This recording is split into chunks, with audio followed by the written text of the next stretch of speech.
El tema del sufrimiento, yo creo que efectivamente, como ha dicho Rocío, es uno de esos grandes temas que forman parte de la reflexión de todos los seres humanos. Todos hemos pasado por ahí, todos hemos tratado de alguna manera de gestionar la cuestión del sufrimiento con mejor o mayor o menor éxito.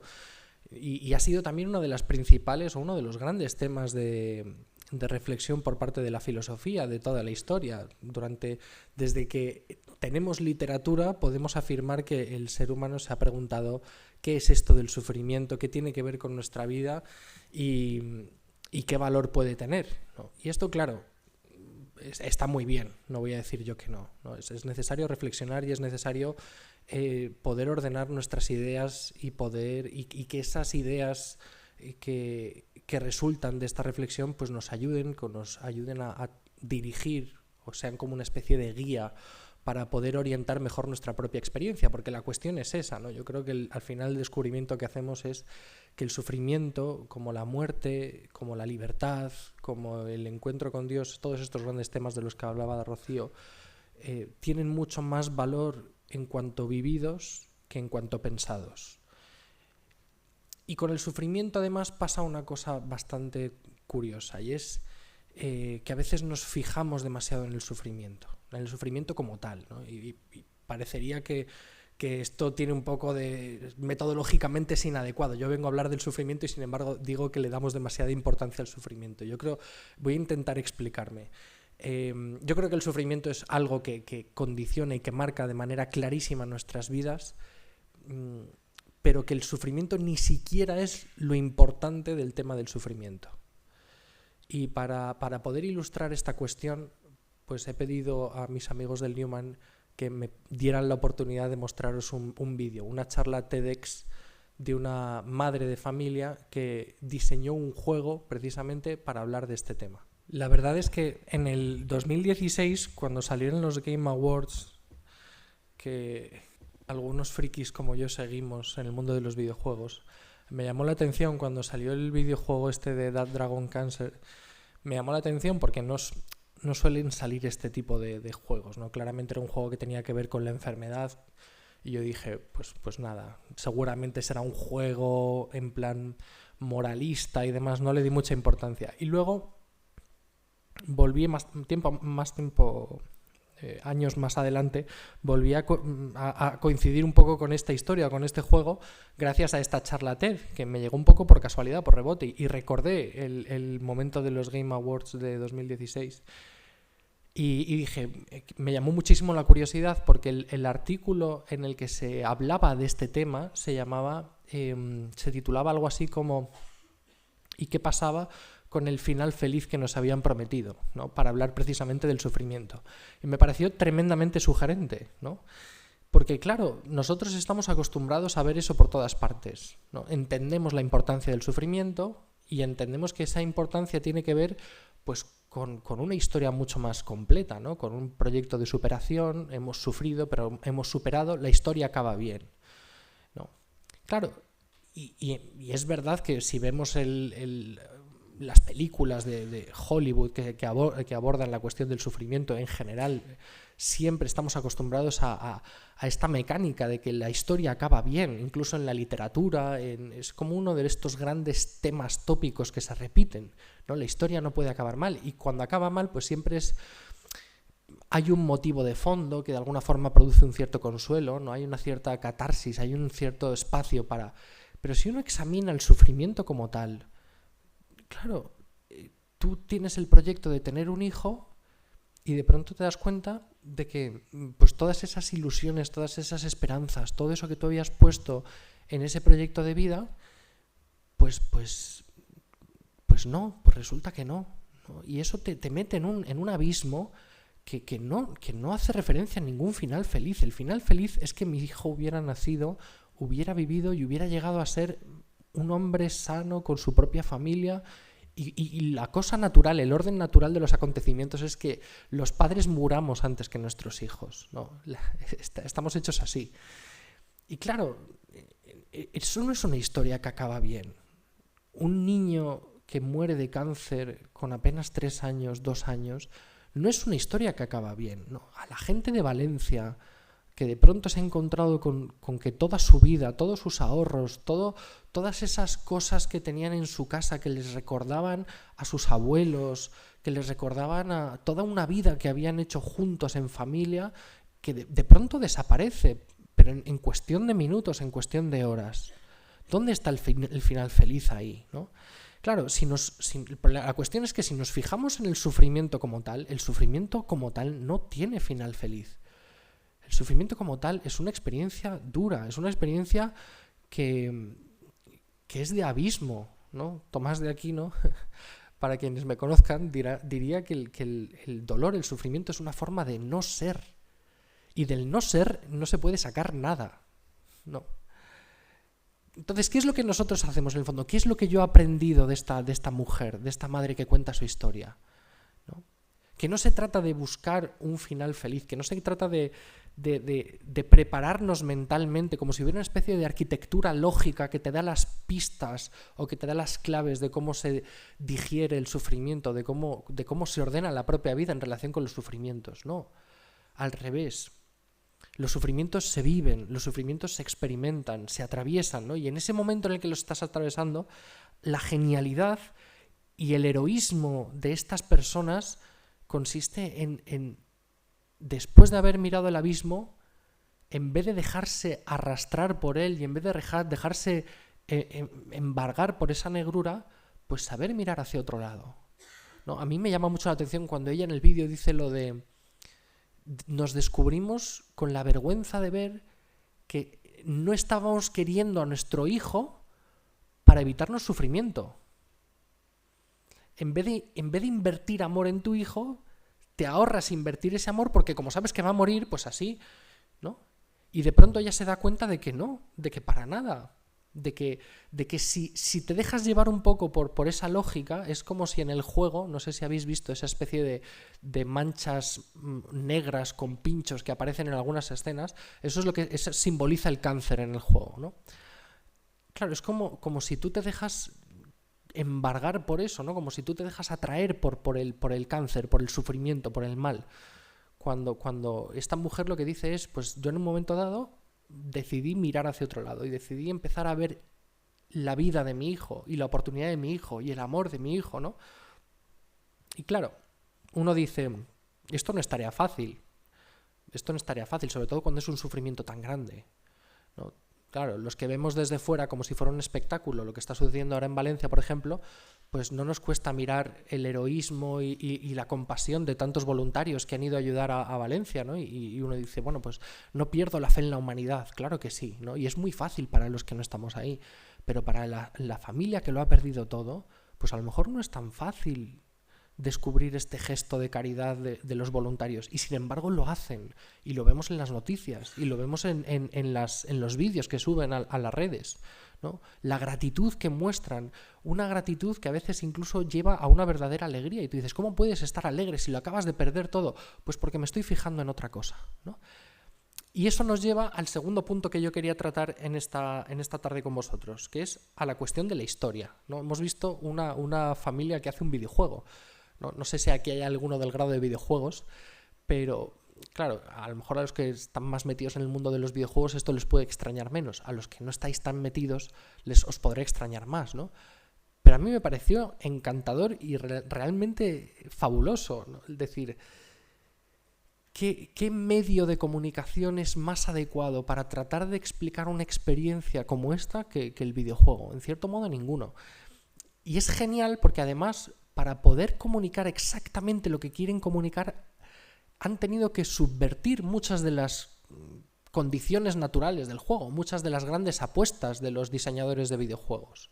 Por ejemplo, lo que decía ella, en vez de dar espacio para que podamos elegir lo que nos dé la gana, decidieron forzar un camino. Tú, mientras juegas el juego, obviamente tienes capacidad para interactuar y tienes que resolver algunos puzzles y demás, pero realmente estás forzado a seguir un camino, que es la historia, te vas metiendo poco a poco en su propia historia. Y sabes que el final es irremediable. Tú estás acostumbrado a jugar un juego y tratar de ganar la partida, ¿no? Aquí no hay forma de ganar la partida. Desde el principio lo sabes, te das cuenta enseguida. No tienes capacidad para cambiar las cosas. sabes que va a morir, sabes que no va a haber un final feliz. Y eso te obliga a preguntarte la pregunta que ella misma se hizo. ¿Qué es lo que voy a valorar? Si ya sé que mi hijo va a morir, no sé cuándo, pero sé que va a morir, ¿en qué me voy a fijar? ¿En el sufrimiento? ¿En lo mal que lo estoy pasando? ¿O voy a aprovechar para fijarme en otras cosas? ¿No? Y claro, insisto, esto es mucho más fácil decirlo que luego hacerlo, ¿no? Yo aquí estoy hablando de cómo lo importante no es reflexionar sobre el sufrimiento y no estamos haciendo más que reflexionar sobre el sufrimiento, en cierto modo, ¿no? Pero es verdad que cuando construyes un relato, cuando construyes un juego, una película, una obra de literatura sobre el sufrimiento, en cierto modo el sufrimiento es un ingrediente más de una historia más amplia. Y eso te obliga, de alguna manera, a desenfocar la imagen, a no fijarte tanto en el mal que hay en el sufrimiento, sino a comprenderlo relacionado con otras cosas, con personajes, con experiencias, con algo más, incluso con paisajes, ¿no? Y en cierto modo eso, de alguna manera, te permite unir los puntos. Yo siempre utilizo mucho en clase también este vídeo famoso de Steve Jobs en la Universidad de Stanford cuando está dando la conferencia de graduación, ¿no? Y habla de que el mirar al pasado te ayuda a unir los puntos, ¿no? Pues las historias, en el fondo, el relato, el integrar el sufrimiento dentro de un relato, nos ayuda a unir los puntos y nos ayuda a ver, pues eso. A veces en retrospectiva esto es más sencillo, ¿no? Cuando miras hacia el pasado es más fácil decir, vale, pues en ese momento en el que yo estaba sufriendo, pues fíjate quién me estuvo acompañando, fíjate quién estuvo a mi lado, fíjate qué es lo que yo aprendí de ese sufrimiento. Ella nos lo dice. 2 cosas. Ella descubrió su pasión por el diseño de videojuegos y ella descubrió su pasión por acompañar a otras personas que están en este proceso de sufrimiento. Y eso fue gracias a su hijo Joel, y eso lo dice ella, fue por mi hijo Joel. No, claro, esto es más fácil verlo cuando ya ha sucedido, es muy difícil verlo cuando lo estás viviendo, o es muy difícil verlo cuando en clave de futuro, obviamente es casi imposible, ¿no? Sin embargo, cuando lo vemos en clave de pasado, se llama biografía, se llama historia. Cuando unimos los puntos y somos capaces de integrar el sufrimiento en un relato en el que ese sufrimiento tiene un sentido en relación con otras cosas, a eso lo llamamos pues nuestra historia, nuestra biografía, ¿no? Y es un ejercicio muy sano recordar, ¿no? Recordis, volver a pasar por el corazón. Pero cuando miramos hacia el futuro, en el fondo, cuando esperamos ser capaces de unir los puntos hacia el futuro, esto se llama esperanza. Y la esperanza es algo muy arriesgado, sobre todo en relación con el sufrimiento, ¿no? Porque la esperanza significa pues esa tensión que tenemos hacia que a pesar de estar sufriendo, a pesar de estar atravesando algo malo, hay algo bueno que está por venir. Y el problema es ese, ¿no? Que nos da vértigo el pensar, oye, ¿y qué pasa si no viene nada bueno? ¿Qué pasa si no sucede nada bueno, ¿no? Y a veces los lemas son engañosos, ¿no? Es que no hay mal que 100 años dure, ¿no? El tiempo cura todas las heridas. Pues es verdad, pero también es verdad que luego hay heridas que se curan muy mal con el tiempo, ¿no? Entonces, no es del todo satisfactorio. Este tipo de respuestas no son del todo satisfactorias. Y entonces, ¿por qué esperamos? ¿Por qué esperaba esta mujer si ya sabía que su hijo iba a morir? ¿Por qué sigue esperando? A mí es una cuestión que verdaderamente me inquieta y que yo de verdad os lanzo aquí, ¿no? ¿Tiene sentido seguir esperando? ¿Y en qué estamos esperando? Porque esperar, si os fijáis, tiene que ver con entender que superar o que digerir o que dar sentido a lo que yo estoy viviendo ahora no es algo que sea yo capaz de hacer con mis propias fuerzas, por mí mismo, sino que esperar implica, de alguna manera, una redención que no viene de mí, sino que viene de otro. Y por lo tanto, la posibilidad de que alguien de tu alrededor pues te tienda una mano, te ayude, ¿no? Y esto no es fácil, ¿no? No es fácil, menos en una sociedad que nos enseña todo lo contrario, ¿no? Que tenemos que ser autosuficientes, que tenemos que ser capaces de superar todo por nuestros propios medios. Y por último, y antes de dar paso al coloquio, 3 reflexiones muy breves sobre el hecho de que esto se cuente en formato de juego, ¿vale? Yo soy profesor que también doy alguna clase en el grado de videojuegos, así que no me resisto a la oportunidad de mencionar esto. Para empezar, lo que dice la madre sobre el lenguaje poético es muy potente. Y tiene que ver con lo que hemos dicho antes.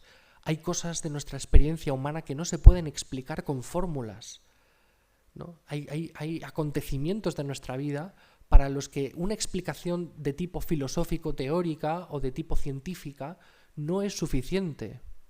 ¿Y qué es lo que permite el lenguaje poético? Además, un lenguaje poético que se mezcla con contenido visual y con capacidad de interacción. Pues nos mete en el mundo de los símbolos. Hace que nosotros podamos conectar con Joel. Hace que podamos en momentos sentir que Joel es nuestro hijo, aunque no lo sea. Y esto solamente es posible con este tipo de lenguaje, en este tipo de medio. Un lenguaje que es el del videojuego y que además es poético, que es simbólico. Ya os he dicho que el juego no te da explicaciones. El juego es más como ir viviendo memorias de la familia y te van haciendo poco a poco sentirte parte de esa familia y te van convirtiendo en lo que ella decía, en un testigo.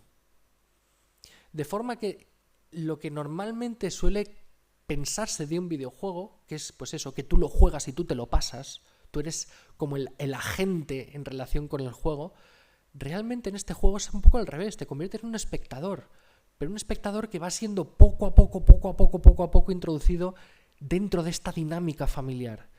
Y al final terminas el juego con una sensación de tremendísima gratitud. Yo, al menos en mi caso, entre otras cosas, ¿no? Porque también es un juego bastante duro, que te deja con un poquito de mal cuerpo a veces, pero también con una tremendísima gratitud y con una alegría de decir, qué maravilla que esta familia ha compartido esto conmigo.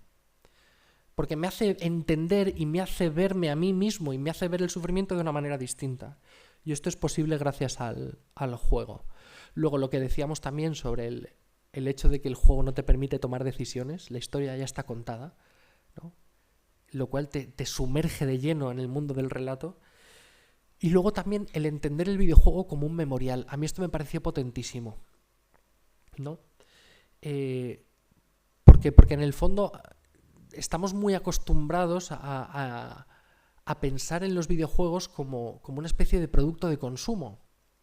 Y es verdad, en buena medida lo son, ¿no? De entretenimiento, de diversión, y está bien que así sea, como también hay literatura de diversión y como también hay cine de diversión. Y sin embargo nunca se me había ocurrido esta idea que me parece por lo demás muy potente desde el punto de vista de la experiencia del diseño del juego y de la reflexión.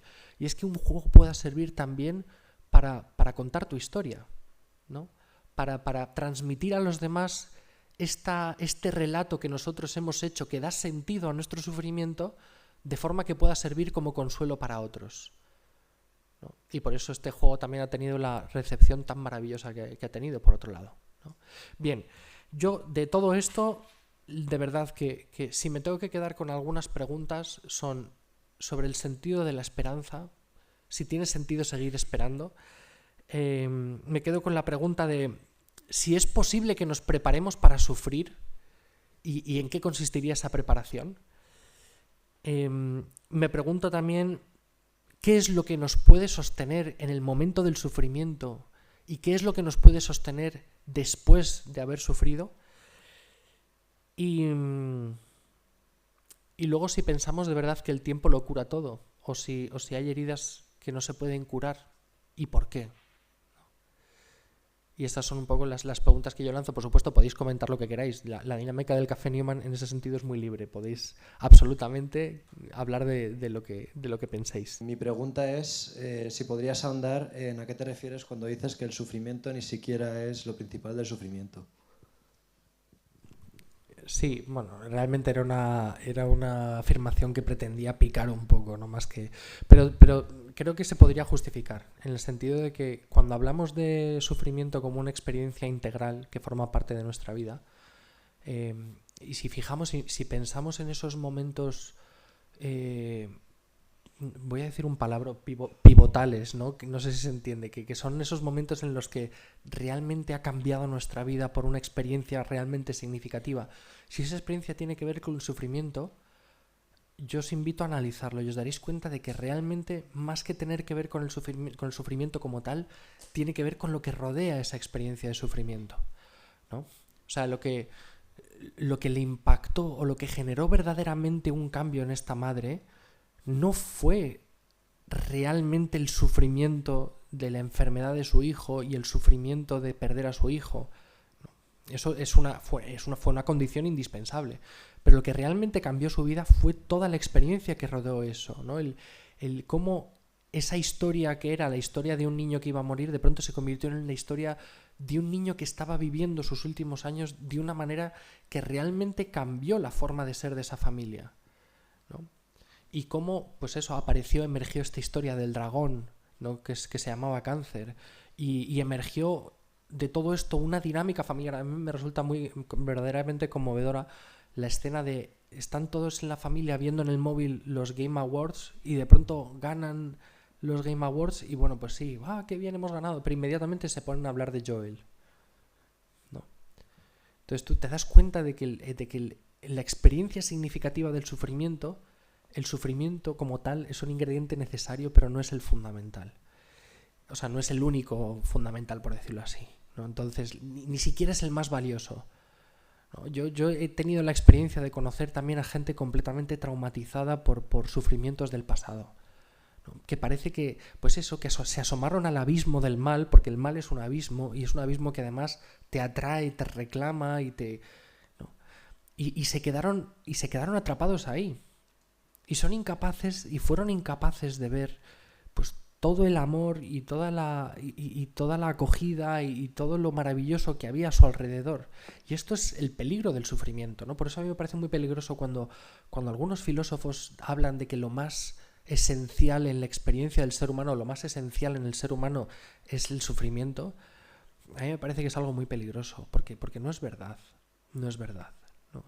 Y es más, yo creo que en el fondo nos rebelamos profundamente contra eso, incluso mientras estamos sufriendo, ¿no?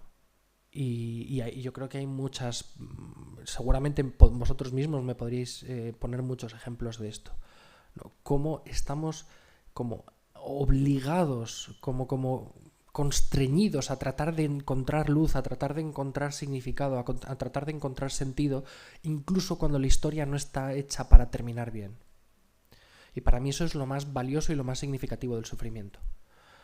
No sé si más o menos te he respondido. Perfectamente. Insisto, esto es mi forma de ver las cosas, que luego aquí también cada uno seguramente tenga su propia experiencia y tenga su propia... Y yo tampoco puedo decir que sea una persona que haya sufrido mucho, gracias a Dios. Hay mucha gente que ha sufrido muchísimo más que yo y que seguramente estaría mucho más autorizada para poder hablar de estas cosas. ¿Crees que el miedo es raíz del sufrimiento?